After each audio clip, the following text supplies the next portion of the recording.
The restaurant was silent the moment the boss walked in. Every waiter straightened. Every customer lowered their eyes. This was his territory, and everyone knew it.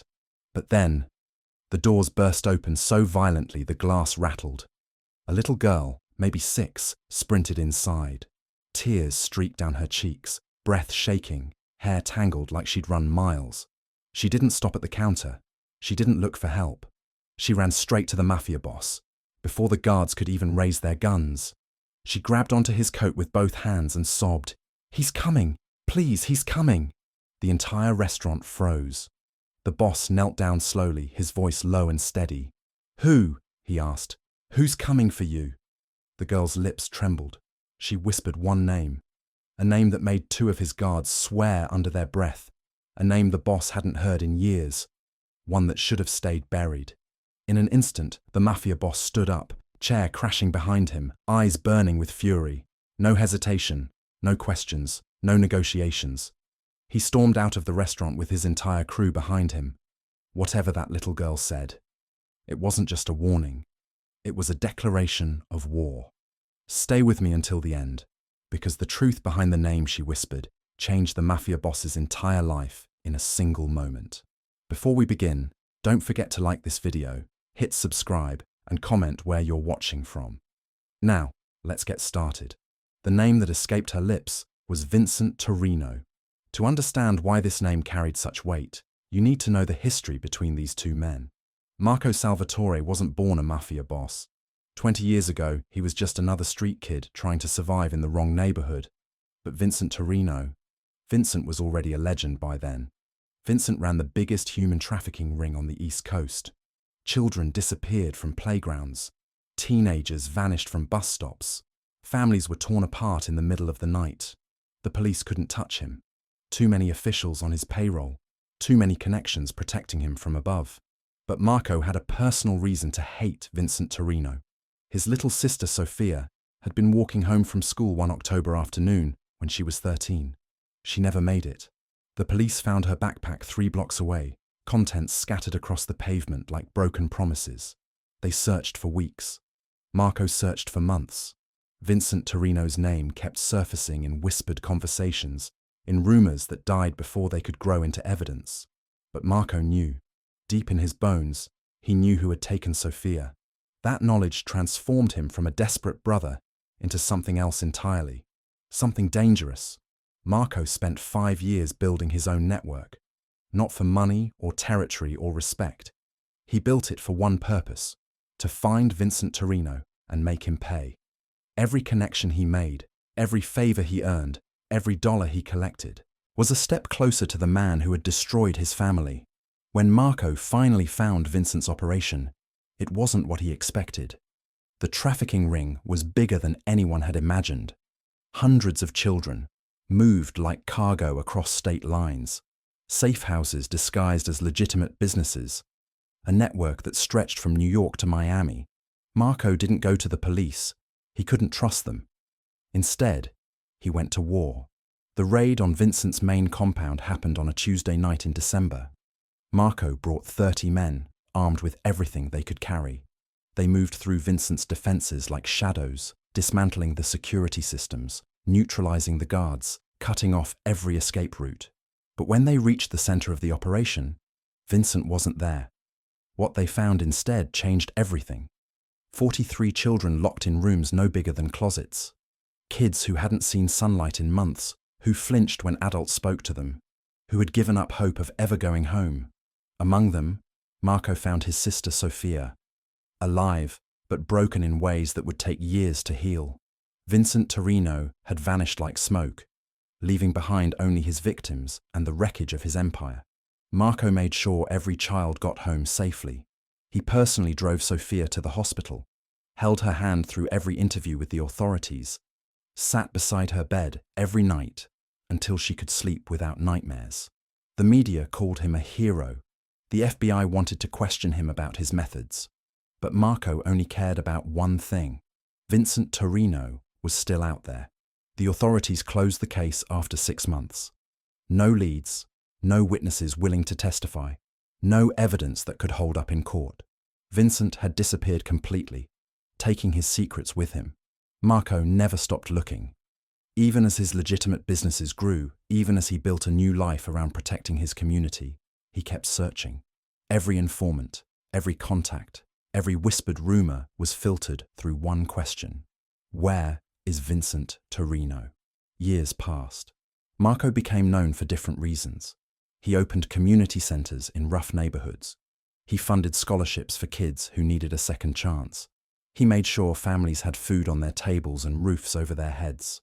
The media started calling him a reformed criminal, a success story about redemption. But the people who worked closest to Marco knew better.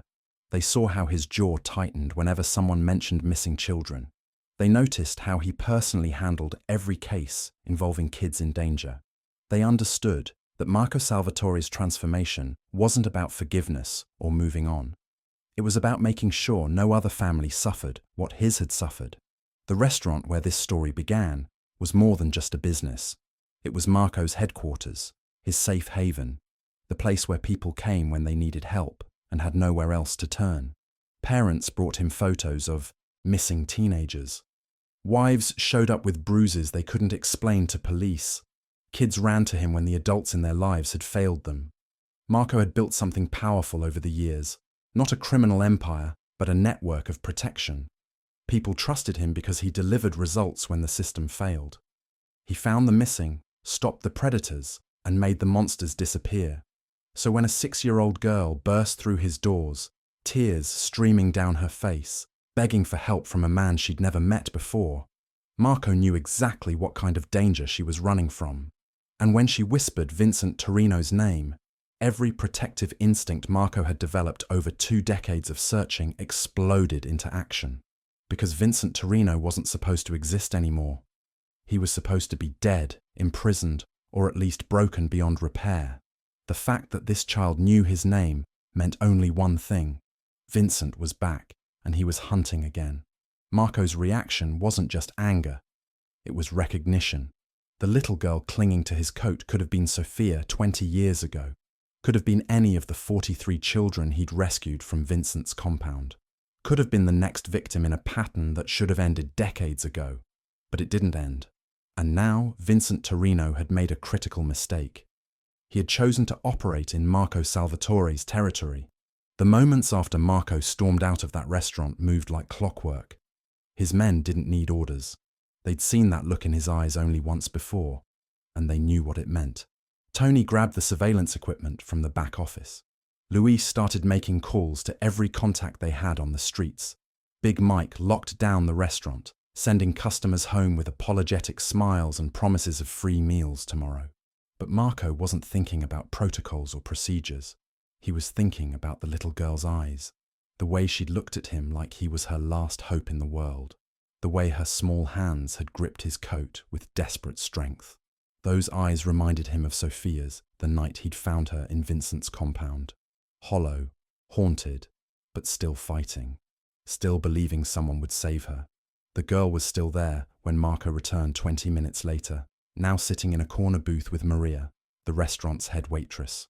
Maria had brought her hot chocolate and a sandwich, speaking in soft tones that had finally stopped the child's tears. Marco approached slowly, his earlier fury replaced by careful control. He slid into the booth across from them, his voice gentle but urgent. "What's your name, sweetheart?" "Emma," she whispered, not looking up from her cup. "Emma Rodriguez." "Emma, that's a beautiful name. Can you tell me where you live? Where your parents are?" The question made her shoulders shake again. "Mama's at work. The night shift at the hospital. Papa's been gone since I was little." "Who's supposed to be watching you?" Emma's grip tightened on the mug. "Mrs. Patterson from next door. But she fell asleep watching TV again. That's when I saw him." Marco felt his jaw clench. "Saw who, Emma?" "The man from the park. The one who's been watching me walk to school. He was at my window tonight, trying to get in." Every muscle in Marco's body went rigid. Vincent's pattern hadn't changed. Still targeting vulnerable children. Still hunting when guardians weren't paying attention. Still using the same predatory tactics that had destroyed so many families. "Emma, this man at your window. Did he say anything to you?" She nodded, tears starting fresh. "He said his name was Vincent. He said he had candy in his car. He said he wanted to be my friend. The words hit Marco like physical blows. Vincent was using his real name now, confident enough or arrogant enough to abandon the aliases he'd hidden behind for years. That meant he felt safe, untouchable, protected. That was his second mistake. Emma, you did exactly the right thing running here. You're safe now. But I need you to tell me everything you remember about this man. Over the next hour, Emma's story unfolded in fragments. The man had appeared in her neighborhood 3 weeks ago, always seeming to be wherever she was. At the playground after school, outside the corner store where she bought milk for Mrs. Patterson, walking past her apartment building at odd hours. She'd told Mrs. Patterson, who'd dismissed her concerns as an overactive imagination. She'd mentioned it to her teacher, who'd made a note but hadn't followed up. She'd even tried calling her mother at the hospital, but the nurses said she was too busy to talk. Emma had been alone with her fear, watching a predator circle closer each day, until tonight when Vincent finally made his move. Why did you come here, Emma? Why my restaurant? Emma looked up at him for the first time since she'd started talking. My friend Carlos at school. His big brother works for you. He said you help kids when nobody else will. He said you make the bad men go away. Marco felt something break open in his chest. Word had spread through the neighborhood's children that he was safe, that he could be trusted, that he would fight for them when adults failed them. These kids had created their own network of protection, passing information through playground whispers and hallway conversations. Emma had run 6 blocks in the dark, barefoot and terrified, because children trusted him to keep them safe. The weight of that responsibility settled over Marco like armor. Emma, I'm going to make you a promise. That man will never hurt you or any other child. Do you understand me? She nodded, something like hope flickering in her eyes. But first, we need to get you somewhere safe while I handle this. Maria's going to take you to my sister Sophia. She lives nearby, and she'll take good care of you until your mama gets home from work. Marco turned to Maria. Call Sophia. Tell her it's code 7. Maria's face went pale. Code 7 meant a child was in immediate danger from a predator. Sophia would understand instantly, would prepare her apartment like a fortress, would stay armed and alert until the threat was eliminated. Sophia had never fully recovered from what Vincent had done to her, but she'd channeled her trauma into fierce protectiveness. She ran a safe house network for endangered children, funded by Marco's businesses, staffed by people who understood that some monsters wore human faces. As Maria made the call, Marco studied Emma's face, memorizing every detail. This child had trusted him with her life, had run to him when the entire adult world had failed her. He would not let Vincent Torino claim another victim. Not on his watch. Not ever again. Tony, Marco called out. His lieutenant appeared instantly. I want every camera in a 6-block radius around Emma's neighborhood checked. Every traffic cam, every security system, every doorbell camera. Find me Vincent's vehicle, his route, his patterns. Already on it, boss. Luis has teams canvassing the area now. Good. What about our police contacts? Detective Morrison's working tonight. She's clean, and she hates child predators almost as much as you do. Marco nodded. Detective Morrison had worked with them before on cases involving missing kids. She understood that sometimes justice moved faster through unofficial channels than through courtrooms clogged with bureaucracy and technicalities. Set up a meeting. 1 hour. The usual place. As his team dispersed to execute their assignments, Marco felt the familiar transformation taking hold. The businessman facade melted away, replaced by something colder, more focused, infinitely more dangerous. Vincent Torino had spent 20 years believing he'd escaped justice. 20 years thinking he was untouchable, that his crimes had been forgotten, that his victims didn't matter. Tonight, he would learn how wrong he'd been, because Marco Salvatore had spent those same 20 years building something Vincent had never understood. Not just power or wealth or influence, but a community that protected its own. A network that watched over the vulnerable, that listened to children when adults ignored them, that stepped up when the system failed. Emma Rodriguez had run to him because she'd heard he was someone who made the bad men disappear. She was about to find out exactly how right she'd been. She'd been. The meeting with Detective Morrison took place in an abandoned warehouse on the outskirts of the industrial district. Marco arrived first, his headlights cutting through the darkness as he pulled between rusted shipping containers. The detective's unmarked sedan appeared moments later, followed by Tony's vehicle carrying surveillance equipment. Morrison stepped out, her weathered face grim in the yellow glow of the streetlights. She'd been working child predator cases for 15 years, and the toll showed in the lines around her eyes, the set of her shoulders, the way her hand never strayed far from her weapon. Marco. Her greeting was professional but warm. They'd developed an understanding over the years, a mutual respect built on shared purpose rather than official protocol. Detective, thank you for coming. She studied his expression, reading the controlled fury he kept carefully contained. This is about Vincent Torino, isn't it? Your guy Tony filled me in on the basics, but I need to hear it from you. Marco handed her a file Tony had compiled during the drive over. Photos of Emma, transcripts of her statement, surveillance footage from around her neighborhood showing a figure watching the apartment building at various times over the past 3 weeks. Morrison flipped through the pages, her jaw tightening with each new detail. Son of a bitch, I thought he was dead. So did I. Apparently we were both wrong. The girl's story checks out. We've had 3 other reports in the past month about a man matching Vincent's description hanging around elementary schools in the area. Different districts, different jurisdictions, so nobody connected the dots. Marco felt his hands clench into fists.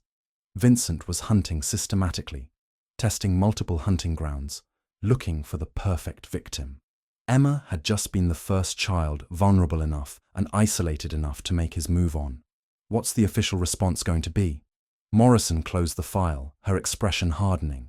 By the book. We issue a BOLO alert, increase patrols around schools, maybe set up a task force if we can prove pattern behavior. Could take weeks to get proper authorization, assuming we can even locate him. And, unofficially, she met his eyes directly. Vincent Torino destroyed 17 families that we know of before he disappeared, 17 children who never came home. The statute of limitations has run out on most of his crimes, and the few cases we could still prosecute would take years to work through the system. That's not an answer, Detective. Morrison was quiet for a long moment, weighing her words carefully. Unofficially, if Vincent Torino were to disappear permanently, I wouldn't lose any sleep. But I can't be involved in making that happen. Marco nodded. He'd expected that response. Morrison was a good cop, but she was still a cop. She had rules to follow, procedures to respect, superiors to answer to. Marco had no such constraints. I need 48 hours before you file any official reports. Marco, 48 hours, Sarah. That little girl trusted me to keep her safe. I gave her my word. Morrison stared at him for a long moment, then sighed. The paperwork for Emma's statement got lost somewhere between my car and the station. Might take me a few days to recreate it from memory. Thank you. She started toward her car, then paused. Marco, whatever you're planning, be smart about it. Vincent's not the same man he was 20 years ago. He's had time to get paranoid, to build new connections, to learn from his mistakes. So have I. The drive back to the restaurant took them through Emma's neighborhood. Marco had Tony pull over 3 blocks from her apartment building, wanting to see the hunting ground through Vincent's eyes. The area was perfect for a predator. Poorly lit streets, apartment buildings with broken security systems, working-class families where parents pulled double shifts, and children were often left with elderly neighbors or teenage babysitters. Multiple escape routes through alleyways and construction sites, close enough to 3 different school districts to provide a steady stream of potential victims. Vincent had chosen his territory well. Boss, we got movement. Tony's voice was tense as he pointed down the street. Black sedan. Been circling the block for the past 10 minutes. Drivers alone, male, approximately the right age. Marco felt his pulse spike. Get closer, but stay back far enough that he doesn't make us. They followed the sedan through a maze of residential streets, watching as it slowed near playgrounds and bus stops as the driver studied apartment complexes and noted which units had lights on late at night. This was reconnaissance behavior, the systematic mapping of hunting territory that Marco recognized from his own surveillance work. The sedan finally pulled into the parking lot of a rundown motel on the edge of town, the kind of place that rented rooms by the hour and didn't ask questions about identification. or payment methods. Room 237, Tony noted as they watched the figure climb the exterior staircase. Want me to call it in to Morrison? Not yet. First we confirm it's really him. Marco's phone buzzed with a text from Luis. The surveillance footage from Emma's neighborhood had yielded results. Clear images of the same black sedan parked across from her school at dismissal time for the past week. License plate registered to a rental company under a false name, but the credit card used traced back to a shell company that had been dormant for 19 years, Vincent Torino's shell company. The confirmation sent a cold rage through Marco's system. Vincent hadn't just returned to his old hunting grounds. He'd returned to his old methods, his old patterns, his old arrogant belief that he was untouchable. Tony, I want full surveillance on that motel room. Round the clock shifts, but keep it invisible. Luis handles electronic monitoring. Big Mike coordinates the perimeter. Nobody moves without my direct order. What about the girl, Emma? She stays with Sophia until this is finished. Full protection detail, but discreet. I don't want Vincent knowing we're onto him until I'm ready. The next 24 hours unfolded like a chess match between two masters who'd been studying each other's moves for decades. Vincent maintained his routine, leaving the motel each morning to scout new territory, returning each evening to plan his next move. He visited 4 different elementary schools, 2 playgrounds, and a community center where after-school programs kept children busy while parents worked late shifts. Marco's team tracked every movement, documented every location, built a comprehensive picture of Vincent's current operation. What they discovered was worse than expected. Vincent wasn't working alone this time. The surveillance footage revealed 3 additional men, younger but following the same predatory patterns. They worked in coordination, one man scouting, while another provided lookout duties, the third maintaining communications and transportation. It was a professional operation, systematic and efficient. They'd upgraded their methods since the old days.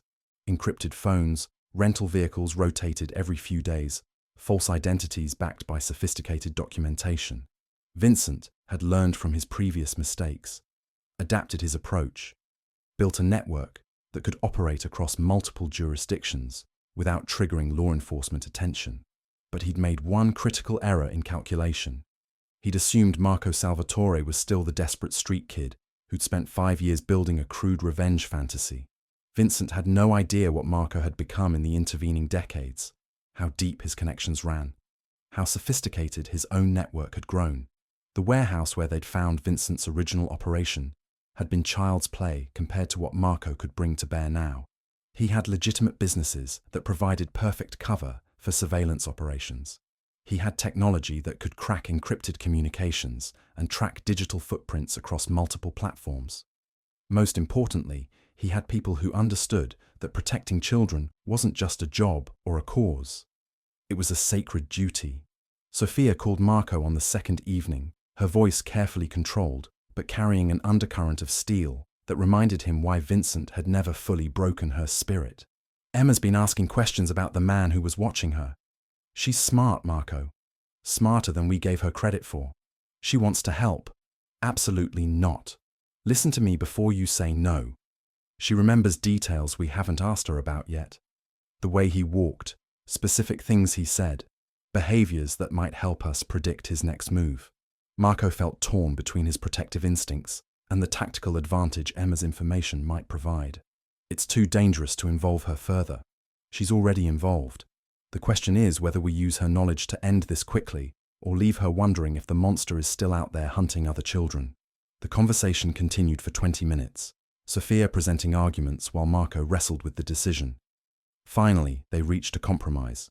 Emma would provide additional details through Sophia, but she would remain in protective custody until Vincent was neutralized. The information Emma provided changed everything. Vincent had told her he was new to the area, that he was looking for special children to be part of his family. He'd mentioned having a big house where children could play all day without going to school. Most chilling of all, he'd asked specific questions about her schedule, her mother's work hours, and whether she had any siblings or close friends who might notice if she disappeared. This wasn't opportunistic predation. Vincent was building detailed profiles of potential victims, selecting children who could disappear without immediate detection.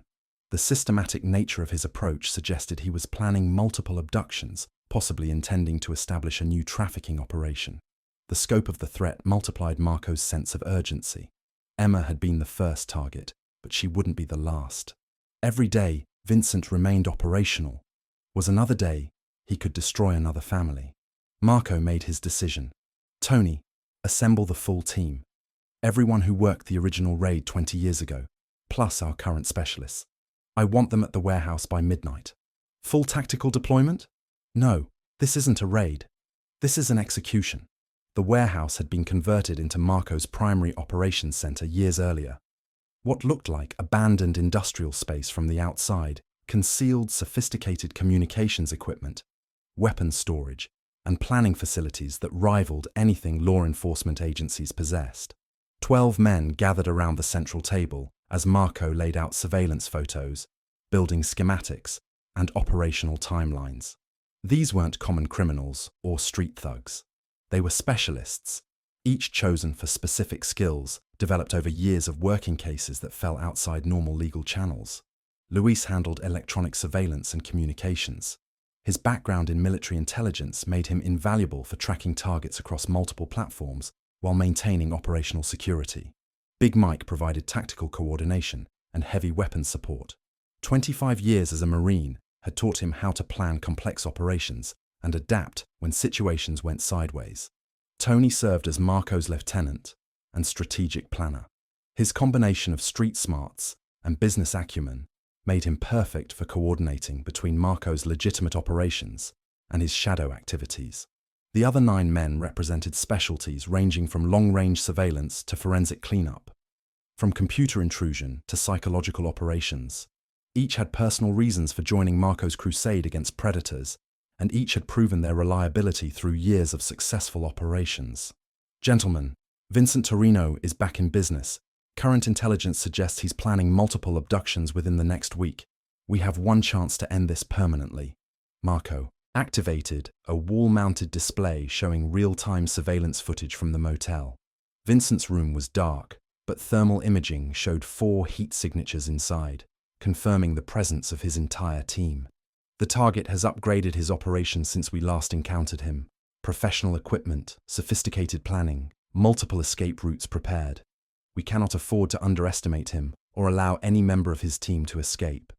The plan Marco outlined was elegant in its simplicity and devastating in its thoroughness. Vincent's team would be eliminated simultaneously at multiple locations, preventing any possibility of warning or escape. Their vehicles, equipment, and documentation would be secured for analysis. Their communications would be monitored and recorded to identify any additional network connections. Most importantly, Vincent himself would be taken alive. Marco had questions that needed answers before Vincent died. Questions about other operations, other victims, other predators who might still be active. Information that could save children who were currently in danger but didn't yet know it. Timeline is 18 hours from now. Vincent's pattern indicates he'll be moving to a new location tomorrow night. We intercept him during the transition, when his team is most vulnerable. The meeting continued past 3 in the morning. Every detail planned and rehearsed.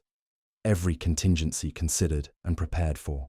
When the team finally dispersed, Marco remained behind, staring at surveillance footage of Vincent moving around his motel room. 20 years of searching. 20 years of wondering if justice would ever be served. 20 years of living with the knowledge that a monster walked free while his victims suffered in silence. Tomorrow night, that chapter would finally close. But as Marco watched Vincent's silhouette through the thermal camera, he realized something had changed within himself. The young man who'd originally sought revenge had been motivated by personal pain and righteous anger. The person planning Vincent's capture now was driven by something colder and more purposeful.